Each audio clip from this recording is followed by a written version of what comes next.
This is Agriculture Today, and I'm Samantha Bennett with the K-State Radio Network.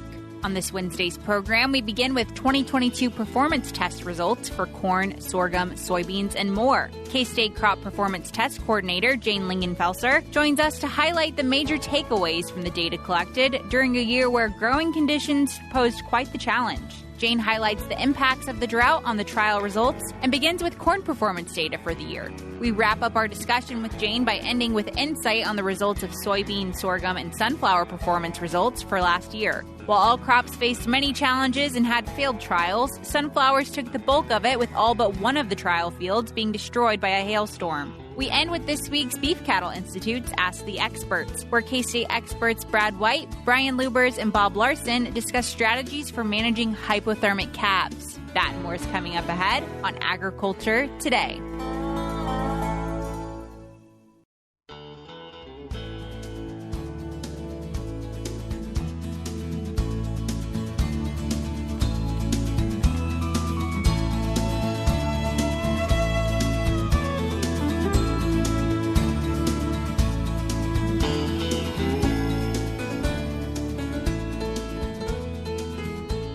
This is Agriculture Today. We are joined now by Jane Lingenfelser. She is our K-State Crop Performance Test Coordinator, and she's joining us today for a conversation on 2022 data for various row crop performance tests that were run this past year. So, Jane, thanks so much for joining us. Thanks for having me. Absolutely. So before we get into things, I'm sure producers are probably thinking, well, where can I see these results at? Because I want to probably take a look at them myself. Yep, the results are available online at agronomy. That's agronomy.ksu.edu/outreach and services/crop performance test. The 2022 books are also available. You can get those through the K-State University Printing Services, and they can be ordered by calling 785-532-5830 or stopping by 24 Umberger Hall if you're in Manhattan. Paper copies can also be found as inserts in High Plains Journal magazine, and I'd like to thank High Plains, as always, for that collaboration. And we also have digital versions of the books. Those can be found at ksre.ksu.edu/bookstore and clicking on the crops link. Absolutely. Yeah, that's a wonderful partnership with the High Plains Journal, them providing that insert. Very helpful, I'm sure, for producers. Absolutely. Before we even talk about some of our performance data, I think we need to put, some perspective on what we really saw in 2022 in terms of growing conditions. Yes, and it was absolutely rough. It was categorized as the worst Kansas has seen in nearly a decade. And the western half of the state, as they well know, was the hardest hit. This was the driest growing season at Garden City in about 130 years of record keeping with the Kansas Mesonet, with less than 5 inches of precipitation recorded by the end of September. In other areas of the state, the period of June through August was the driest on record for southeast Kansas and the second driest for south central Kansas. And unfortunately, during this time, we were also breaking records for high temperatures. And based on the number of days with the highs of 90 degrees or greater, 2022 was the fourth warmest for Dodge City and Wichita in all those years of record keeping. And multiple other cities around the state were in their top 10 number of days. The greatest, if you can call it that, was for Ashland in Clark County, the highest count of 112 days of 90 degrees or greater, 43 of which had highs of 100 degrees. Wow. So impactful temperatures and conditions, to say the least. And of course, that showed up in what was done with the performance tests, right? Yeah. And I'd point out that while 2022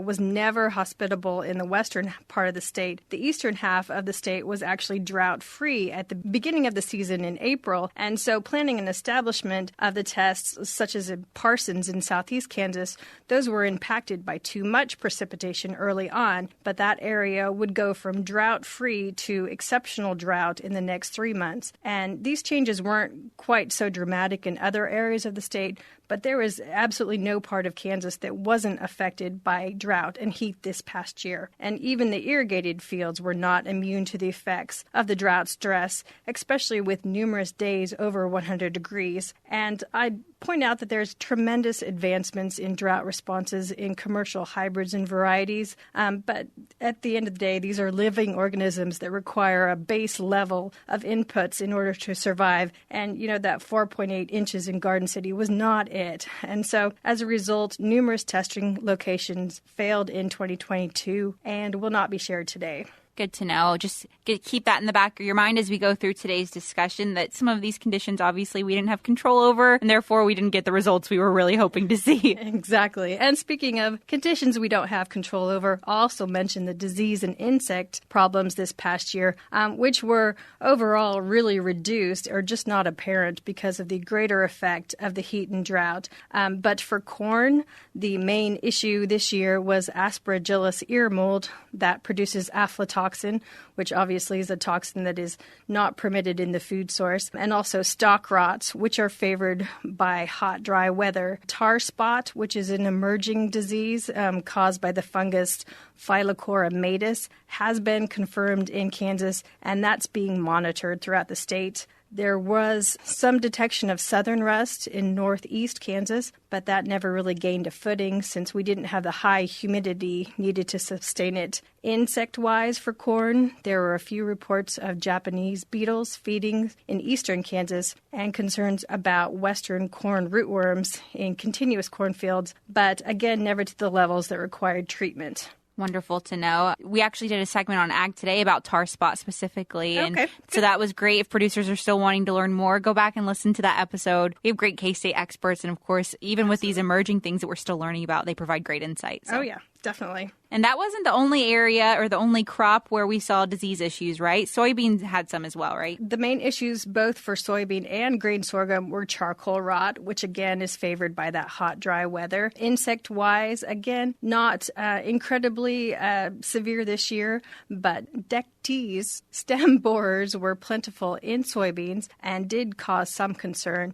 For grain sorghum, there were a few problems with chinch bugs, headworms, and sugarcane aphids. But again, the impact of diseases and pests was so much less compared to that or to the drought and heat stress. And it was just a tough year to grow crops in Kansas. Yeah, absolutely. I think any producer will echo that same sentiment. And with all of that being said, now that things have been put into perspective, let's talk through some of these test results, starting with corn. All right. I will mention the top 2 hybrids that performed well in a particular testing location, if that is available. And this is by no means the only 2 hybrids that did well at these locations. And I'll also give a thanks to Bex and Pioneer for supplying the maturity check hybrids this year. And I'll start with northeast dryland locations. We had Highland in Doniphan County. The average yield at Highland was 260 bushels per acre. And 2 hybrids that did well, Bex 6743 ML and Lewis 17 DP 651 did well at Highland. We also had Manhattan in Riley County. The average there was 183 bushels. And 2 hybrids that did well, Rank RK 830 SSTX and Bex 6743 ML did well in the northeast dryland region. We also had 2 locations in the northeast, north central irrigated tests. We had Silver Lake in Shawnee County. The average at Silver Lake was 237 bushels, and 2 hybrids that did well, Bex 6743 ML again, and Bex 6241Q did well. We also had Scandia in Republic County. The average there was 190 bushels. And 2 hybrids that did well, Lewis 15 DP 899 and DeKalb DKC 5982 did well in the irrigated trials. We also had 2 trials in northeastern dryland. Ottawa in Franklin County. The average at Ottawa was 183 bushels. And 2 hybrids that did well, DeKalb DKC 6595 and Lewis 16 DP 850 did well. We also had Cairo in Shawnee County. The average there was 151 bushels. And 2 hybrids that did well, Bex 5909 AM and 6414 V2P did well in Cairo. Moving on to central Kansas, we had a test at Belleville in Republic County. The average there was 164 bushels, and two hybrids that did well, Lewis 17 DP 651 and DeKalb DKC 5982. We also had an irrigated test in the central part of Kansas. That was around Abilene area in Dickinson County. The average there was 236 bushels. And two hybrids that did well, Lewis 15 DP 899 and 17 DP 651, both did well in the irrigated trials. As I alluded to earlier, we did not have any test in southeast or in the western part of the state for corn. Absolutely. Just too tough of conditions out there. And while you were going through that list, it was interesting to see some of the crossover and some of those high performers, even in, areas that we would think would be very different, such as central irrigated areas compared to northeast dryland conditions. Yeah, but good genetics will make that happen. Absolutely. Good to know for sure. We're going to cut to a short break now, but when we return, we'll be back with Jane Lingenfelser. She is our K-State Crop Performance Test Coordinator for more information on the 2022 performance test results. When we return, we'll continue on with sorghum, soybeans, and sunflower results for Kansas during 2022. But once again, just keep in mind the conditions that we faced this year, and our results kind of showed that. As always, if you are on the go and listening to us on the radio with one of our radio station partners, and you're wanting to listen to more from Agriculture Today through the rest of today's programming, be sure to check out our podcast. We are available as a podcast anywhere podcasts can be found. Simply search for Agriculture Today, and you should find us there. So that's Apple Podcasts, Spotify, Google Podcasts, once again, anywhere podcasts can be found. Be sure to give us a listen, and that's also where the show notes for today's program can also be found with all of the available links that are discussed during today's programming. Once again, our conversation is going to continue ahead on Agriculture Today.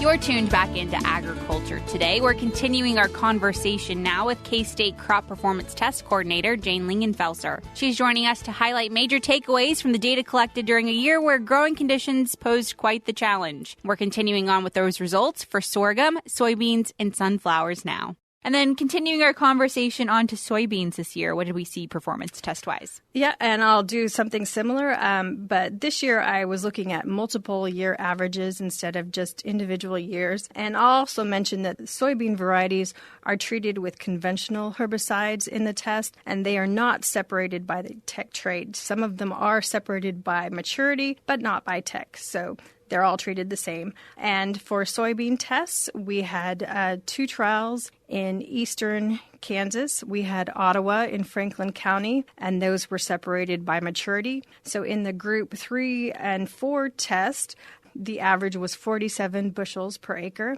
And two varieties that did well, our Pioneer Group 3 check did well, and also Willcross WXE 8146NS did well. Those are Group 3 through 4 varieties. And in our Group 4 through 5 varieties, the average of that test was 51 bushels. And in that test, our Pioneer Group 5 check did well, and also Kansas KS 5120NS did well at Ottawa. We also had a trial at Cairo in Shawnee County. The average there was 66 bushels, and two varieties that did well, Kansas KS 4520NS, and our Group 4 check from Pioneer did well. We also had an irrigated trial in eastern Kansas.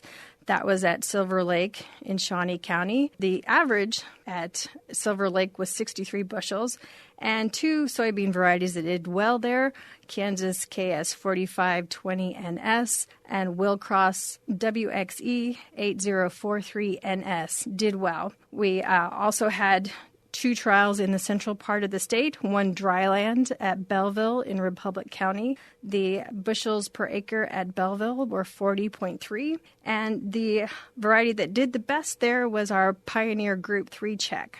We also had an irrigated trial in Scandia just down the road. That average was 63 bushels, and 2 varieties that did well were Stein 36 EB32 and 39 EC22 in the irrigated trials in central Kansas. We also had one trial in the southeast part of the state that was at Pittsburgh in Crawford County. The average at Pittsburgh was 45 bushels per the acre, and 2 varieties that did well. Again, our Pioneer Group 5 check did well, and also Kansas KS 5120NS did well. And we had no other tests in southeast or in the western part of the state for soybeans. Good to know. And partnering up with that is sorghum. We kind of talked about the diseases that, plagued both sorghum and soybeans earlier. So now getting into the actual performance data of sorghum, what did we see across the state? We had 2 trials in the northeast part of the state. These were both dryland trials. We had Manhattan in Riley County. The sorghum bushels there were 105, and 2 hybrids that did well. We had a full season hybrid from Beck's that did well, and also Polanski X70B-A18. That's an experimental from Polanski, did well in Manhattan. We also had a trial at Belleville in Republic County. The average there was 79 bushels. Again, our full season hybrid check from Beck's did well, and also Dynagrow M67GB87 did well at Belleville.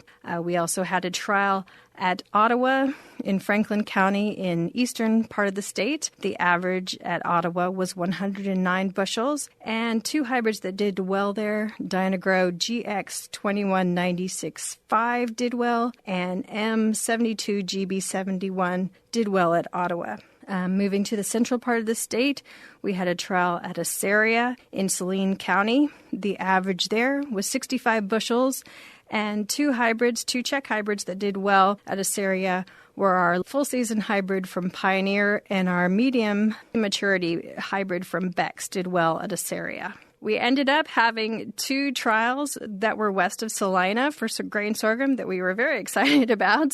So we had a dryland trial at Tribune in Greeley County.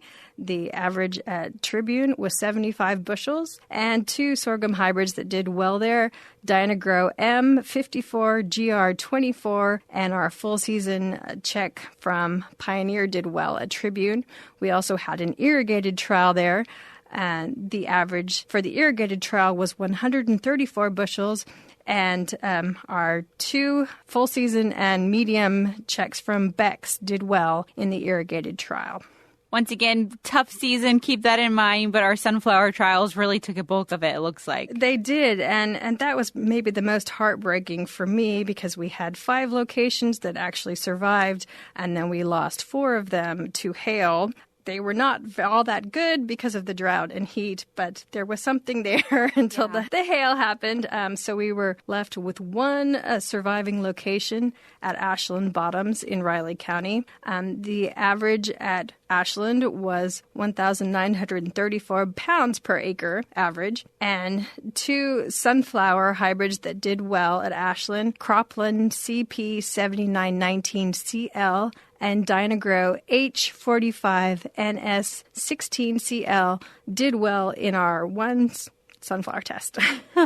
Yeah, that is disappointing, especially when hail comes in at the very end and ruins a crop like that. Disappointing for sure. And when producers are going through and listening to this program, but then also going through the performance tests themselves this year, it's kind of important to keep in mind that this is just a year of really tough conditions, right? Absolutely. And I would encourage everyone to seek out all the sources and years of data that they can find. And again, keep in mind that all the production factors this year were weather-related and beyond our control. And so it's very important to always find the products that best fit their management and their production practices. Absolutely. And we've just talked about the highlights here today. This wasn't everything, obviously. The guide itself is far more encompassing. So once again, we'll be linking to that in the show notes of today's show, which can be found on agtoday.net if you would like to learn more through it. But if you're looking for more information for soybean production or other materials like that, where can they find that at, Jane? Well, again, I'll point out that the books, the soybean books, are available at the KSRE bookstore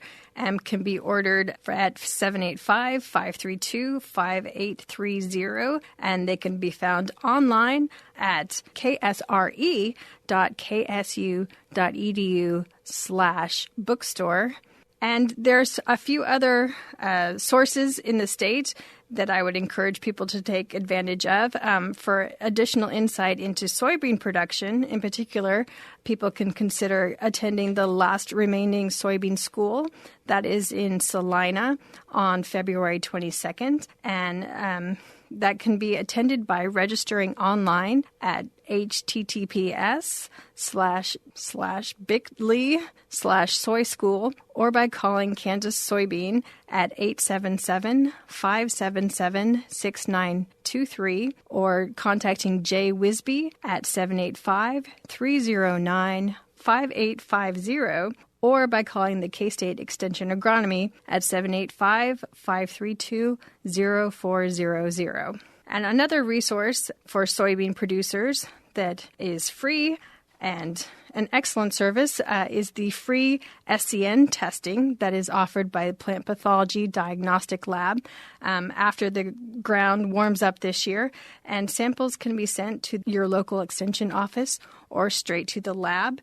For more information about that, please contact Judy O'Mara or the Plant Pathology Diagnostic Lab at 785-532-1383. And then I have a additional resource that is fairly new. That is the 2023 K-State Crop Talk webinar series. And that is related to all things related to crop production in Kansas. That can be attended by visiting the K-State Northwest Research and Extension Center's website to register. That is www.northwest.k-state.edu/events/crop talk series. Or it could be attended by contacting your local KSRE Extension offices or the Northwest Research and Extension Center at 785-462-6281. Wonderful. Yeah, that new Crop Talk webinar series, a great opportunity for producers to tune in, and they can listen live, or I believe they can even go back and watch the old episodes as well. They can, yes. Wonderful. Excellent resource. Yeah, well, thanks so much, Jane, for joining us today. You've been an excellent resource as well in providing all of this information. I know it's a lot to get through, so we really do appreciate it. Well, thanks again for having me. Absolutely. Once again, everyone, that was Jane Lingenfelser. She is K-State's Crop Performance Test Coordinator, sharing with us the 2022 row crop performance data. We'll be back with more ahead on Agriculture Today.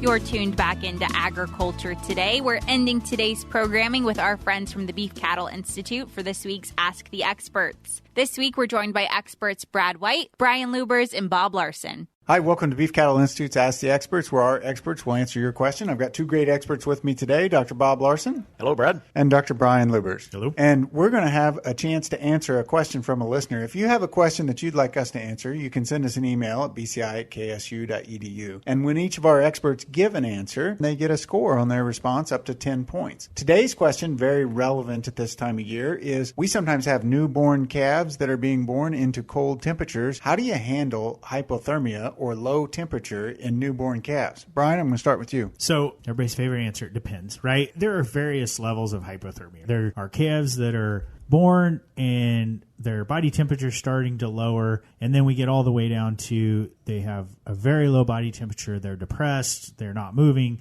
And so the response depends a little bit on how severe the hypothermia is. But I'll say it's best to intervene early. And so if you catch a calf mildly hypothermic, maybe it's a little bit unresponsive, usually the first step is just to get it out of the elements, right? Get it out of the wind, get it out of the cold. We've all seen the Twitter posts of a calf laying on the floorboard of the truck. That's fine, right? Get it in, get him dry, get that warming process started up. If he's very severely hypothermic, obviously you're going to have a more extreme response. Absolutely. So Brian starts out with 6 points. Bob? I think one of the things is to identify who's most at risk, and it's really calves in the first 48 hours of life, and really the first 24. So the first couple of days of life is when this calf, first of all, he's born wet, and if he can't get dried off, that's a concern. And then as he gets a little bit bigger and gets some warm milk in him and things like that, he becomes a little more resilient. So we're really talking about calves in the first 2 days of life. And then the other question that I often have is, well, how many calves are we talking about? Is it just 1 or 2? So I can put them on the floorboard of the pickup, I can put them in a shed and take care of them pretty quickly?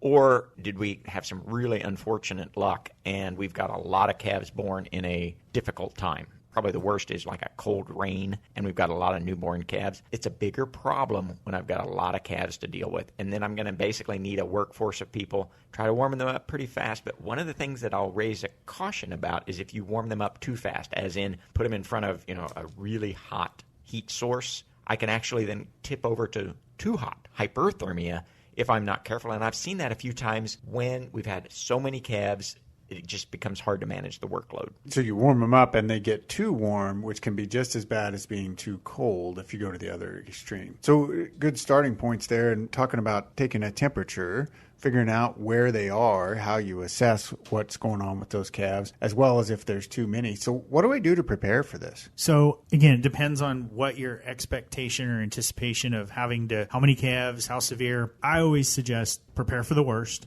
And so expect the worst weather event with the most calves on the ground. So you're going to need some space, right? And we've talked in Cattle Chat, we've talked in Ask the Experts before about the health challenges that result from managing a bunch of newborn calves in a very close environment. So I would suggest a covered area with some straw and be prepared to manage that. It's going to take some time. You're going to have to clean it and keep it clean. Okay, Brian's at 8 points, Bob, but I want to ask you a specific question. We talked about taking their temperature. You said they might get too hot. How do I know if a calf is hypothermic and I need to intervene? I think have a thermometer. And again, like most emergencies, I have to plan ahead because the day that we have really tough weather is not the best day to go to town and buy a thermometer. So have a thermometer on hand, and kind of my cutoff is I'm looking for those calves that drop below 100 degrees, as those would actually be fairly mildly affected. But I'd like to intervene then, and then that raises the question, well, if they're at 98 or 97, I'm starting to get into some trouble,